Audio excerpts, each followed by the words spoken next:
now it's time for the No BS Sports Zone podcast. Welcome everybody, this is episode 4 of the No BS Sports Zone here on Rob Johnson Media. Let's go ahead and get these topics going. Our first topic today is the top 10 MLB teams. I'm not going to go to a whole lot of explanation. In fact, there'll be no explanation. I'm going to give you these top 10 teams, and I want your reaction in the comments on what you think. Number 10, I have the New York Mets. Number 9, I have the Cincinnati Reds. Number 8, the Washington Nationals. Number 7, the Atlanta Braves. Number 6, the Oakland Athletics. Number 5, the New York Yankees. At number 4, I have the Minnesota Twins. At number 3, I have the Houston Astros. At number 2, I have the Tampa Bay Rays. And of course, number 1, I have the Los Angeles Dodgers coming in at number 1 on my top 10 list. Next, we have the top 10 NBA players that I feel are going to come in and ball out on the restart. Now, this list may shock you. It may also take you for a little bit of a loop. But like the last topic, I want you guys to just make your voice heard in the comments. Let me know who you think is going to be in the top 10. I want to switch things up a little bit here. I want to make things a little off balance because of the fact that I feel like sometimes we get a little bit too predictable. So I want to go with some changes here. At number 10, I have Damian Lillard. At number 9, I have Chris Middleton. At number 8, I have Jason Tatum. At number 7, I have Chris Paul. At number 6, I have LeBron James. At number 5, I have James Harden. At number 4, I have Luka Doncic. At number 3, I have Kawhi Leonard. Number 2, I have Giannis Antetokounmpo. And at number 1, I have Anthony Davis. Some may say, why do I have Anthony Davis at number 1? I believe Anthony Davis is going to come out and ball like we have not seen him ball before.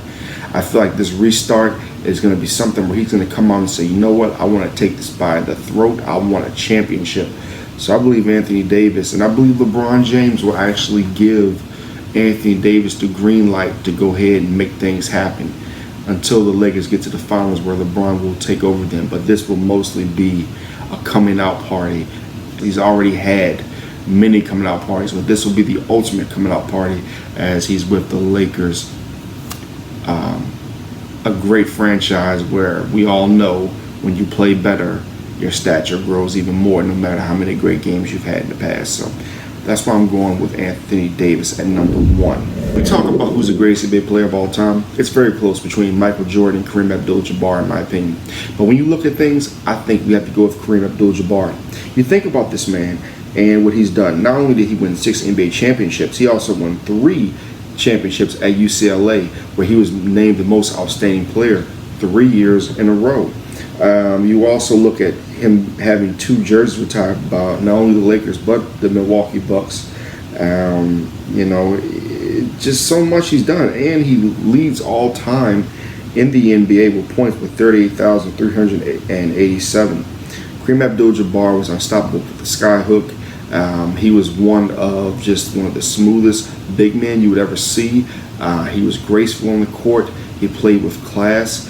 He played with not reckless abandonment, but he played with a style that I believe other centers copied. Other centers were able to say, I want to play like Kareem.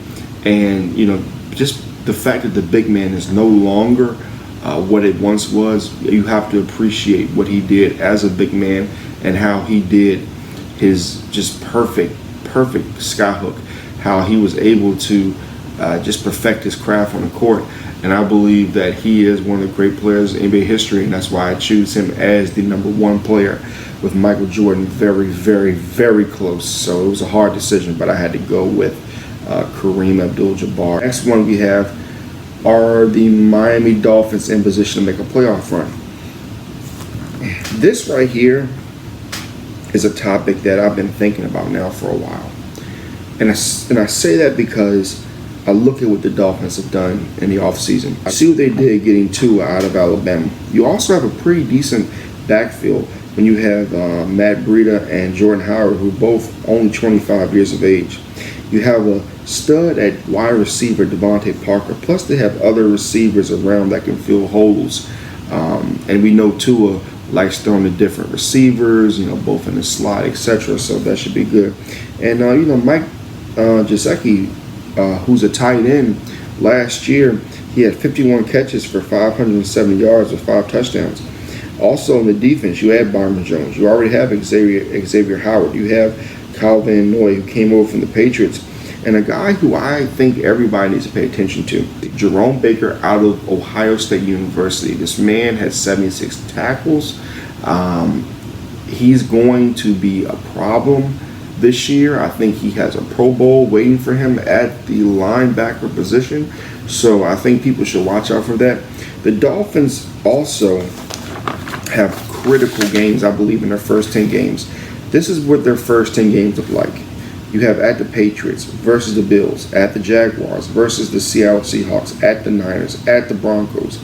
You have 2 straight home games against the LA teams, the Chargers and the Rams.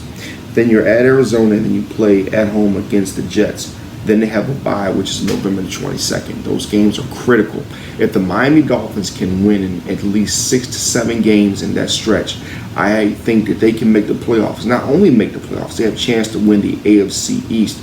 Because as much as I love the Cam Newton addition to the New England Patriots, you don't know how that's going to gel. But you do know that they still have Ryan Fitzpatrick in Miami, and you can probably think that Tua, if healthy, will be your starter, because I think that the Dolphins have been looking for that Dan Marino type figure for so long, and this guy is the guy that can come in and do that for this franchise if they give him the right direction, which I believe this newer vision of the Miami Dolphins will give him. So the Miami Dolphins have a great chance of making the playoffs and making some noise. The AFC East as a whole will be very good this year.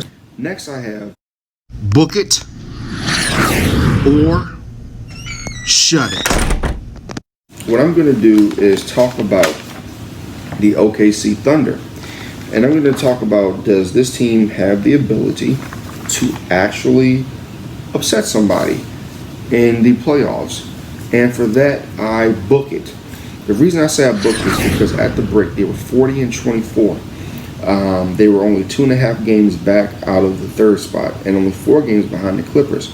Now, when you talk about Shea Alexander averaging 19.3, Danilo Gallinari averaging 19.2 points, Dennis Schroeder 19 points, Chris Paul 17.7, Steven Adams 10.9 points per game, and Nerlens Noel off the bench at 7.7.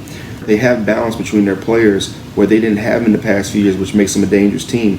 And also you look at Roberson, he's coming back off injury. He's one of their defensive captains. The only issue for them is that they were 0-3 against the Lakers and 0-2 against the Bucks. Now they're 1-1 against the Clippers, which you can consider these teams the creme de la creme of the NBA. They lost their first 2 games to the Lakers by less than 5 points in each game. The third game, the Lakers won by 15. Now with Milwaukee, when you look at that, they lost the first game to Milwaukee by 2 points. The second game, they lost by 47. So that's something they've got to clean up. If you're going to be a top team, if you're going to upset people, then you're going to have to play better. And I believe that OKC in this restart is going to be able to do that. I think Chris Paul, as you saw from my top 10, I think he's going to have a hell of a restart. I think he's going to do very well. I think he's had time to recharge the battery, and he's going to get this team to new heights. And we can't be shocked if this team makes some noise in the playoffs. Next, I have, will Deshaun Jackson get released? Watch this. I shut it. I shut it because if they kept Riley Cooper, then damn it, they ain't getting rid of Deshaun Jackson. Ladies and gentlemen, that has been the No BS Sports Zone episode 4. Thank you for watching. Tune in for episode 5 this upcoming Tuesday as I bring you the hard-hitting topics that you guys love, and I love bringing them to you.